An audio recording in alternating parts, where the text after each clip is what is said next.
ఒక కథ చెప్తాండి. ఒక అన్నదమ్ములు ఉన్నారు, రామ్ ప్రసాద్, శ్యామ్ ప్రసాద్. రామ్ ప్రసాద్ కి పెళ్ళైంది, 2 పిల్లలు. శ్యామ్ ప్రసాద్ కి పెళ్ళైంది, 2 పిల్లలు. రామ్ ప్రసాద్ భార్య, శ్యామ్ ప్రసాద్ భార్య తోడికోడళ్ళు అయిపోయి మన దానిలో సహజం కదా గొడవ పెట్టుకోవడం.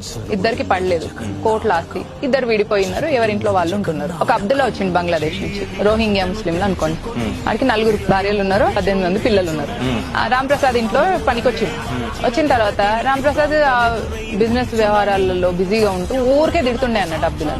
అప్పుడు అడిగిందంట రామ్ ప్రసాద్ భార్య, సార్ నేను ఇట్లా తిడుతుంటే నీకు కోపం వస్తలేదా అబ్దుల్లా అంటే, ఎందుకు కోపం వస్తుంది మేడం, సార్ పని చేసేది నా భార్య నా పిల్లల కోసమే కదా. അങ്ങനെ అప్పుడు రామ్ ప్రసాద్ భార్యని, మా ఆయన నీ కోసం నీ పిల్లల కోసం ఎందుకు చేస్తున్నాడు, నా కోసం నా పిల్లల కోసం చేస్తుండే కదా అని అన్నాడు. అంటే మేడం వీడు ఎంత తెలివైన అంటే వీనికి స్ట్రాటజీ ఉంది, వీనికి ప్లానింగ్ ఉంది, ఇంకొక ఎజెండా ఉంది. 2 శ్యామ్ ప్రసాద్ రామ్ ప్రసాద్ ఇద్దరికి కలిసి పని చేస్తాడు అనమాట.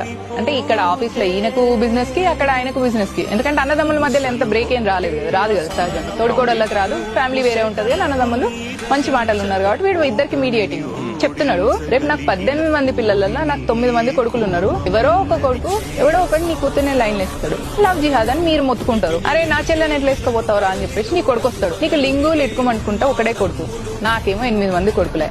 వీళ్ళు వాళ్ళు కొట్టుకున్నప్పుడు తప్పిపోయి నీ కొడుకు చచ్చిపోయిండే అనుకో, నీ కూతుర్ని వేసుకుంటే 50% వస్తే నీ కొడుకు పోతే 100% వచ్చే. 1.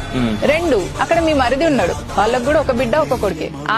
నీ మరిది కూతురు నీ కూతురు బాగా క్లోజ్, ఆ పిల్లని కూడా మావాడు ఎవడో ట్రాప్ చేసేదంటే అప్పుడు అమ్మాయికి అక్క దగ్గర ఉంటాం, అక్క ఉన్న నేను కలిసి ఉంటాం అని చెప్పేసి అది కూడా వస్తుంది. అక్కడి నుంచి ఇంత ఆస్తి వచ్చేది. అసలు మీ మొత్తం ఫ్యామిలీలో ఉన్న ఆస్తిలో 2/3 నాకే వచ్చాయి. మీరు అంతా నా కోసమే పని చేయబట్టే నేను ఇంకా దేని గురించి ఆలోచించాలి, దేని గురించి బాధపడాలి, పిల్లల్ని కనుకుంటే అయిపోతుంది కదా.